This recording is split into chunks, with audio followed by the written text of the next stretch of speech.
Hello 12 number players, welcome back. গতকালকে Barca ম্যাচটা শেষ করছে রিয়াল মাদ্রিদের এগেনস্টে, এবং ম্যাচটাতে বার্সা কীরকম ছিল, ম্যাচটা কীরকম গেছে বার্সার জন্য, সেইটা আমরা খুব ভালোভাবে অবগত আছি, আমরা দেখছি।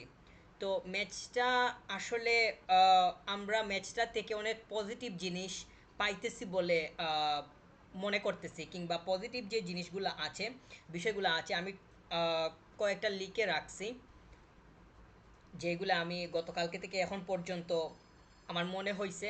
তো নোট ডাউন আমি করে করে রাখছিলাম, টোটাল 60টা আমি স্পেসিফিক্যালি মানে নোট ডাউন করছি। তো এই 60টা আমি বলবো একসাথে, তারপরে ধারাবাহিকভাবে সেইগুলো নিয়ে আমাদের কথা হবে, এক্সপ্লেনেশন হবে।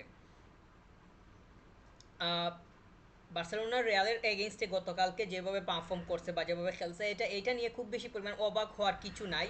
এটা প্রথমে বলি, এটা নিয়ে খুব বেশি পরিমাণ অবাক হওয়ার কিছু নাই, কারণ এই সিজনে বার্সা যেভাবে খেলতেছে আমরা ফ্লাকচুয়েশনটা খুব ক্লিয়ারলি দেখতেছি। পিএসজির এগেনস্টে, সেভিয়ার এগেনস্টে কীভাবে খেলছে, এই দুইটা ম্যাচের পরে জিরোনার এগেনস্টে, তারপরে অলিম্পিয়াকোসের এগেনস্টে অন্যরকমভাবে খেলছে, এবং গতকালকে যেই ম্যাচটা খেলছিল সেইটা হইতেছে ওই পিএসজি এবং সেভিয়া ম্যাচের সাথে মিল করার মতো একটা বিষয় আর কি।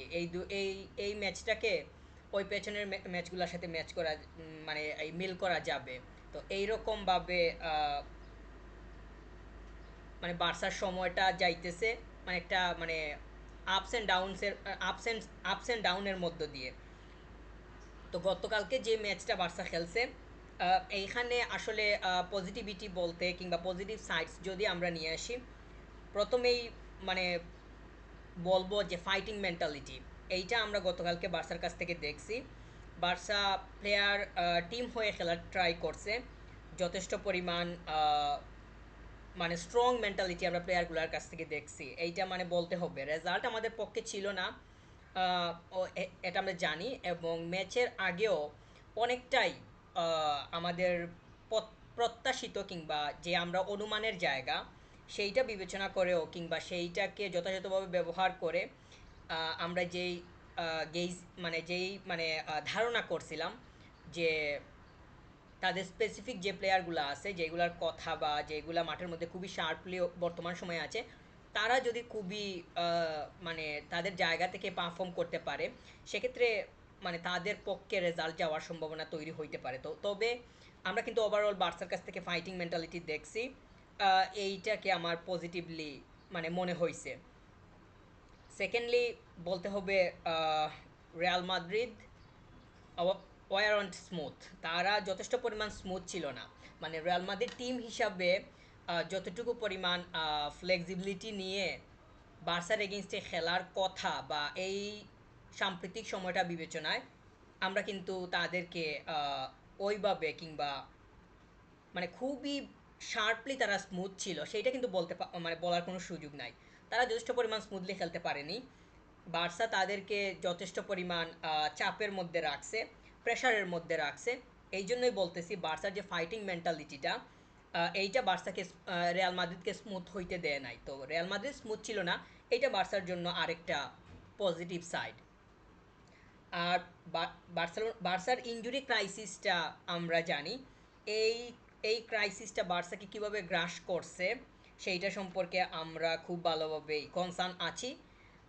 ইনজুরিটা বার্সাকে একদম মানে আঠার মতো বার্সার সাথে লেগে আছে, এবং এইটা এমনভাবে বার্সাকে পেঁচাইছে, এই প্যাচ থেকে ছুটতে আরও যে কত সময় লাগবে সেইটা আমরা জানি না। এই প্যাচ কখন ছুটবে সেটাও মানে ধারণার বাইরে। তো এই যে ইনজুরি এর প্রবলেমটা, এইটা নিয়েও আমরা দেখতেছি যে বেশ কিছু ইম্পর্ট্যান্ট প্লেয়ার আমরা মানে শুরুতেই যদি বলি তাহলে দানি অলমোকে নিয়ে আসবো, মানে শুরুতেই যদি বলি তাহলে দানি অলমোকে নিয়ে আসতে হবে, তারপরে তো রাফিনহাকে আনতে হবে। তো রাফিনহা, দানি অলমো, এই দুইটা প্লেয়ার ছিল না। আমরা বর্তমান সময়ে কিংবা সিজনের স্টার্টিং থেকেই দেখছিলাম হুয়ান গার্সিয়ার মধ্যে যথেষ্ট পরিমাণ পজিটিভিটি ছিল, তার একটা স্পিরিট আমরা লক্ষ্য করছিলাম, এবং এইটার প্রত্যাশা, এই স্পিরিটের দেখা মাঠের মধ্যে পাওয়ার জন্য যে একটা এক্সপেকটেশন সেটা আমাদের মধ্যে ছিল, কিন্তু তার ইনজুরির কারণে আমরা কিন্তু হুয়ান গার্সিয়াকে আহ, মানে পাই নাই। তো হুয়ান গার্সিয়া ইনজুরির কারণে মাঠের বাইরে অবস্থান করতেছে। পাবলো গবি থাকলে আমরা আরেকটু মানে ভরসা পাইতাম। পাবলো গবি কিন্তু ছিল না। তো গবি না থাকাটা বার্সার জন্য আরেকটা মানে তো মানে এই যে প্লেয়ারগুলা ইনজুরির কারণে বাইরে, এই যে ক্রাইসিসটা যেভাবে আনঅ্যাভেলেবিলিটিগুলা মানে ক্রিয়েট হয়ে এমন একটা পুঞ্জীবিত অবস্থার সৃষ্টি করছে যেটা বার্সাকে অনেকটা গ্রাস করে ফেলছে। তো এই ক্রাইসিসের মধ্য দিয়েও বার্সা কিন্তু ফাইটিং মেন্টালিটিটা শো করতে পারছে, এই জন্য এইটাকে আমার একটা পজিটিভ সাইড মনে হইতেছে। ক্রাইসিসটা কবে কেটে কাটিয়ে উঠবে আমি জানি না। এটা আসলেই মানে অনুমানের বাইরে। আমরা কিন্তু রবার্ট লেভানডস্কিকেও গতকালকে পাইনি, তো লেভানডস্কির কথা কিন্তু ভুলে গেলে হবে না, এটার কথাও মনে রাখতে হবে। লেভানডস্কি, রাফিনহা, দানি ওলমো একদম হাইলাইটেড প্লেয়ার, একদম হাইলাইটেড প্লেয়ার। হুয়ান গার্সিয়াও ইতিমধ্যে এই সিজনের জন্য বা আমরা স্টার্টিং থেকে দেখছিলাম তার কয়েকটা ম্যাচে এখানে পজিটিভ অবস্থায় ছিল। আমরা তাকে নিউ ক্যাসেলের এগেনস্টে কীভাবে পাইছিলাম সেইটা সম্পর্কে আমরা জানি। আমরা খুব ভালোভাবেই ওইটা নিয়ে মানে আমাদের মানে কি আছে, চিন্তা আছে বা আমরা জানি আর কি। তো ওরা যদি পাইতাম তাহলে তো মানে চেজনি থেকে আরও শার্পলি মানে গোল পুষতে তারা দেখতে পারতাম, কিন্তু চেজনি কিন্তু গতকালকে মানে তার জায়গা অনুযায়ী সে যতটুকু করার করছে। তো ইনজুরি ক্রাইসিসটা নিয়েও বা এই যে ক্রাইসিসটা ইনজুরির কারণে যে ক্রাইসিস সৃষ্টি হয়েছে এইটার কারণেও বার্সা কিন্তু পজিটিভিটি শো করছে। যারা ছিল তারা কিভাবে নিজেদের বেস্টটা দেওয়া যায় এটার জন্য ট্রাই করছে। এই জন্যই বলতেছি ফাইটিং মেন্টালিটি ছিল। এই ক্রাইসিসটা বার্সাকে এত বেশি পরিমাণ মানে মানে মাঠের মধ্যে রিয়ালের এগেনস্টে গ্রাস করতে পারেনি। আমরা দেখছি মানে রেজাল্ট আমাদের পক্ষে আসেনি, এই জন্য মানে মানে রেজাল্ট এখন পক্ষে আসেনি তার মানে তো এই না যে পজিটিভিটি খোঁজা যাবে না। আমরা তো দেখতেছি বার্সার অবস্থা কি, আমরা ইনজুরির সমস্যাটা বিরাট একটা সমস্যা। এইখানে দানি অলমো নাই, রাফিনহা নাই, হুয়ান গার্সিয়াকে পাওয়া যাইতেছে না, রবার্ট লেভানডস্কি নাই, উল্লেখযোগ্য কিংবা হাইলাইটেড প্লেয়ারগুলো নাই। এটা কি ক্রাইসিস না? এই ক্রাইসিসটা নিয়েও বার্সা ফাইটিং মেন্টালিটি দেখাইছে, এই জন্য এইটা হইতেছে পজিটিভ সাইড। আর ফোর্থ হইতেছে রিয়াল মাদ্রিদ স্ট্রাগলড অ্যান্ড সাফার্ড। তারা বার্সার এগেনস্টে যথেষ্ট পরিমাণ স্ট্রাগল করে খেলছে, তারা যথেষ্ট পরিমাণ স্মুথ ছিল না, যেটা সেকেন্ডে বলছিলাম। তো ফোর্থলি আমি আবারও বলতেছি, মানে তারা যথেষ্ট পরিমাণ স্ট্রাগল করে খেলছে, তারা সাফার করছে। মানে মাঠের মধ্যে আমরা রিয়াল মাদ্রিদকে যেভাবে দেখছি এবং তারা ম্যাচের পরে যেই সেলিব্রেশনটা করছে, তারা যেইভাবে সেলিব্রেশনটা করছে এই সেলিব্রেশনটাই বলে দিতেছে যে এই উইনিংটা তাদের কাছে কেমন ছিল, how the winning was for them. তারা খুব ভালোভাবেই সেটা মানে সেলিব্রেট করছে। আর তো তাদের প্লেয়ারদের যে অশুভ আচরণ কিংবা তাদের মানে আমি মানে এইগুলা নিয়ে বলতে চাই না, কিন্তু না বললেও হবে না। আমার কাছে মনে হয় যে নির্দিষ্ট কয়েকটা প্লেয়ার আছে এতে এদের মুখ মানে মাঠের মধ্যে বন্ধ রাখা খুবই দরকার, খুবই দরকার। মানে শুধুই দাঁত বের করে কিংবা ইচ্ছা মতো মানে যা ইচ্ছা বা যেরকম ইচ্ছা চিল্লাচিল্লি করা, এইটা কিন্তু শুভ আচরণের কোনো কিছু হয় না। তো এইটার পরিবর্তন হবে না বলেই মনে করতেছি, কারণ এইরকম তো আমরা নতুন দেখতেছি না। গতকালকে যে আমরা শুধু লক্ষ্য করছি সেটা তো না, আগেও তো হইছে তো আগে হইছে, গতকালকে হইছে, বর্তমানে আমরা দেখতেছি, ভবিষ্যতেও দেখব। তো এই অশুভ আচরণটাও বলে দিতেছে যে তারা কতটুকু সাফারিংয়ের মধ্যে ছিল। রিয়াল মাদ্রিদ মোটেই স্মুথ ছিল না, সাফার করছে, মাঠের মধ্যে স্ট্রাগল করছে। তাদের প্লেয়ারগুলো কীভাবে হার্ডওয়ার্ক করছে আমরা দেখছি, তারা বার্সার এগেনস্টে স্মুথলি খেলতে পারে নাই। এইটাকে পজিটিভলি মানে রিয়াল মাদ্রিদ তারা সাফার করছে, স্ট্রাগল করছে। এখন আপনি বলতে পারেন যে এইটা আবার বার্সার পজিটিভ সাইড কীভাবে হয়। বার্সার পজিটিভ সাইড হইতেছে এই কারণে, অনেক প্লেয়ার আমরা ইনজুরি ক্রাইসিসটা দেখতেছি বা যেই ইনজুরির কারণে যে ক্রাইসিস সৃষ্টি হয়েছে সেইটা আমরা বলছি। তো এইখানে আমরা দেখতেছি যেই প্লেয়ারগুলা অ্যাভেলেবল থাকার কথা কিংবা বার্সা যাদেরকে পাইতো, মানে এরা যদি সুস্থ থাকতো তাহলে পাইতো, তা এরা ছাড়াই বার্সা যেভাবে খেলছে বা যেভাবে টিম হিসাবে খেলছে, তো ওইটার এগেনস্টে রিয়াল মাদ্রিদ তারা সাফার করছে, স্ট্রাগল করছে। তাহলে কি এইটা তাদের সাফারিং, তাদের স্ট্রাগলিং এইগুলা কি বার্সার জন্য পজিটিভ না? অবশ্যই পজিটিভ। আর ফিফথ হইতেছে ন ফ্লিক। তো মানে ফ্লিক না থাকাটাও যে খুব বেশি পরিমাণ টিমের মধ্যে নেগেটিভলি ইম্প্যাক্ট ফেলছে, এফেক্ট করছে, সেইটা আমি মনে করতেছি না। বার্সা যথেষ্ট পরিমাণ ফাইটিং মেন্টালিটি শো করছে। রিয়াল মাদ্রিদ এখানে স্মুথ ছিল না। ইনজুরি ক্রাইসিস নিয়ে বার্সা যেভাবে খেলছে, যেভাবে মানে গেম প্লেয়িং করছে, যথেষ্ট ছিল বা যথেষ্ট। আমরা তো দেখতেছি বার্সা কিন্তু, বা আমরা তো মানে পেছনের দিকটা তো মানে মানে ওইটা ভুলে গেলে তো হবে না। পিএসজির এগেনস্টে কীভাবে খেলছে, সেভিয়ার এগেনস্টে কীভাবে খেলছে, ওইগুলো তো নিয়ে আসতে হবে। ওইগুলো তো মানে 10 বছর আগের কিছু না, বা 1 বছর আগেরও তো না, এই তো কয়েকদিন আগেই শেষ হইলো। তার মানে বার্সার যে ফ্লাকচুয়েশনটা আছে, এইটা আজ মানে এইটা ইতিমধ্যে ক্রিয়েট হয়ে গেছে। এবং রিয়াল মাদ্রিদের ম্যাচে ফ্লিক না থাকলেও, মানে রিয়ালের এগেনস্টে বার্সার ডাগ আউটে ফ্লিক না থাকলেও মানে খুব বেশি পরিমাণ সমস্যা কিন্তু আমরা লক্ষ্য করি নাই, যে ডাগ আউট থেকে খুবই নয়েজ ক্রিয়েট হইতেছে, খুবই ঝামেলা দেখা যাইতেছে, ওই জায়গা থেকে ইনস্ট্রাকশন ঠিকঠাক কিন্তু বের হয়ে আসতেছে না, এটা কিন্তু আমরা লক্ষ্য করি নাই। বরং ঠিকঠাকই ছিল মোটামুটি, আমরা দেখছি। তো ফ্লিক না থাকাটা আমরা যেভাবে ভাবছিলাম যে একটু অসুবিধার তৈরি হবে বা সমস্যা তৈরি হবে, ওই রকম হয়নি। তো ফ্লিক না থাকলেও বার্সা ঠিকঠাকভাবেই ছিল। এই জন্য এটাকে পজিটিভ সাইড হিসাবে দেখতেছি। আর ম্যাচটা যেহেতু রিয়াল মাদ্রিদের এগেনস্টে, মানে রিয়াল মাদ্রিদকে এখানে অনেক বড়োভাবে দেখার কোনো কিছু নাই। কিন্তু লা লিগার ম্যাচ যেহেতু, বার্সার লিগ জেতার যে মেন্টালিটি সেটা সবসময় থাকে। যদিও বার্সার এলিট মেন্টালিটি, আমরা জানি যে ওয়েফা চ্যাম্পিয়ন্স লিগ জেতার জন্য সবসময় ফাইট দেয়, কিন্তু লিগও তো জেতা ইম্পর্টেন্ট। তো লা লিগাতে বার্সার মূল মূল আহ, মানে মানে যার সাথে ফাইট দেয়, মানে কম্পিটিটর, মানে একদম কম্পিটিটর যে, সে হইতেছে রিয়াল মাদ্রিদ। তো তাদের এগেনস্টে বার্সা মেইন কোচ ছাড়া, ডাগ আউটে হেড কোচ নাই, তাকে ছাড়াই বার্সা যেভাবে ওই জায়গার কাজ পরিচালনা করছে, সেইটাকে পজিটিভলি নেওয়া না ছাড়া অন্য কোনো উপায় দেখতেছি না। তো এইটা অবশ্যই পজিটিভ সাইড বলে মনে করতেছি। 6 নাম্বার হইতেছে গোলকিপার পজিশনটা। এইটা বার্সার জন্য গতকালকে পজিটিভ অবস্থায় ছিল, যথেষ্ট পরিমাণ পজিটিভ অবস্থায় ছিল। আহ, আমরা মানে কিলিয়ান এমবাপ্পে যে স্কোরটা পাইছে, এইখানে তো মানে বর্তমান সময়ে ওয়ার্ল্ড ক্লাস কোনো গোলকিপার থাকলেও হয়তো আটকাইতে পারতো না। আমরা এখানে কিলিয়ান এমবাপ্পে মানে যেভাবে মানে করছে, তার পজিশনিং যেভাবে ছিল, তার মানে মুভমেন্ট যেভাবে ছিল, তার শুটিং সব কিছুই একদম কি বলবো, ক্লিনিক্যাল থেকে অনেক আপার লেভেলের। তো ওইটাকে ফেস করার জন্য তো আসলে ওই ধরনের মানে গোলকিপারের প্রয়োজন। তো এই বিশ্বে, বর্তমান ফুটবল বিশ্বে ওই ধরনের গোলকিপার কয়জন আছে? হাতে গোনা কয়েকজন ছাড়া আর কেউ আছে? চেজনির পক্ষে এটা ঠেকানো কোনোভাবেই, এখানে চেজনিকে দোষারোপ করার কোনো কিছু দেখতেছি না। কারণ মানে কিলিয়ান এমবাপ্পের প্রশংসা না করলেও করতে হবে, মানে যদি করতে নাও চাই তাও করতে হবে, কারণ প্লেয়ারটা এতই বেশি পরিমাণ স্মার্ট, এবং মানে সত্যি এখানে মানে করার কিছু নেই। এবং তার জায়গাটা এতই ক্লিনিক্যাল, সে যেভাবে মাঠের মধ্যে থাকে।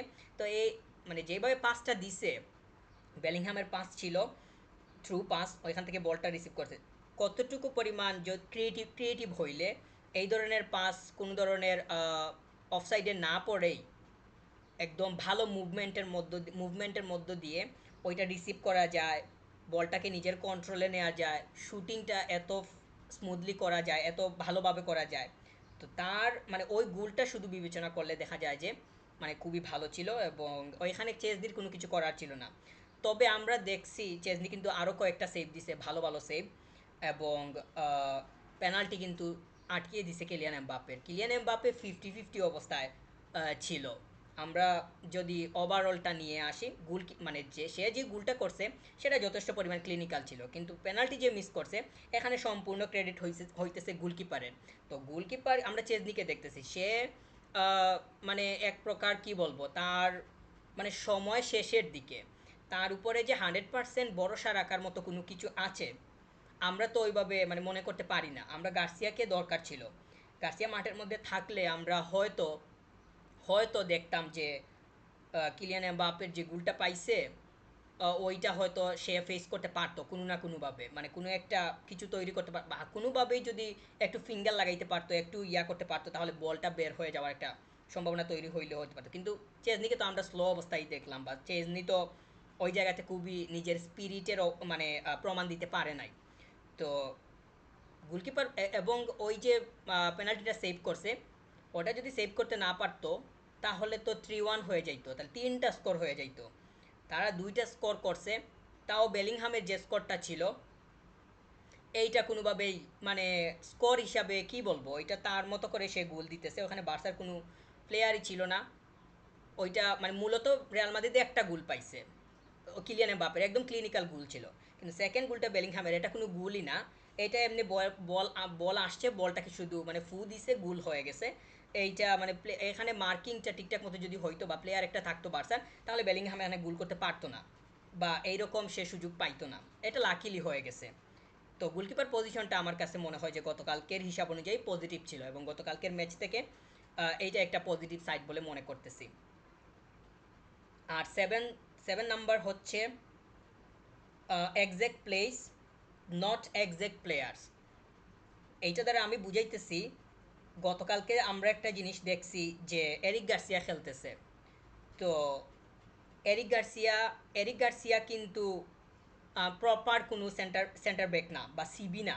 এটা কিন্তু আগেও আমরা দেখছি, সে সিজনের শুরুতে আমরা দেখছিলাম যে সে মানে রাইট ব্যাক পজিশনটাতে দুইটা ম্যাচ লা লিগার একদম অফিসিয়াল দুইটা ম্যাচে সে স্টার্ট করছিল, ওই দুইটা ম্যাচে কুন্দে বেঞ্চে ছিল। তো আমরা কিন্তু গার্সিয়াকে দেখতেছি যে আহ, মানে সে এমনভাবে খেলতেছে, মানে তাকে একদম ভার্সেটাইল প্লেয়ার বানিয়ে দেওয়া হয়েছে। তার কোনো পজিশন নাই, তাকে যেখানে ইচ্ছা ঠিক সেখানেই মানে মানে ব্যবহার করা হইতেছে দলের প্রয়োজনে। তো এইটা কোনো কোনো কোনো সময় এরকম হইতেছে না যে একজ্যাক্ট পজিশন একজ্যাক্ট প্লেয়ার, এইটা মিলতেছে না। আর আমরা দেখতেছি যে বার্সার যে সমস্যার জায়গা, আমরা ফেরানকে দেখতেছি, ফেরান কিন্তু সেন্টার ফরওয়ার্ড হিসাবে খেলতেছে। ফেরান তুরে সেন্টার ফরওয়ার্ড হিসাবে নিজেকে কবে থেকে আত্মপ্রকাশ করতেছে সেইটা কিন্তু হাতে গুনে মনে হয়, আমার কাছে মনে হয় যে বলে দেওয়া যাবে। সেইটা মনে হয় যে মানে সে যে একজন পিওর নাম্বার 9 বা পিওর সেন্টার ফরওয়ার্ড, সেটা কিন্তু আমরা বলতে পারি না। Exact place, not exact player. তো প্লেসের সাথে প্লেয়ারের যে মিল থাকা দরকার, এইটা না থাকার পরেও বার্সা আমার কাছে মনে হয় যে গতকালকে জায়গাগুলো ঠিকঠাক মতো রাখতে পারছে। তবে ফেরানের আরও বেশি পরিমাণ, মানে ফেরানের কাছ থেকে তো আমরা স্কোর আশা করছিলাম, কিন্তু সেটা হয়নি।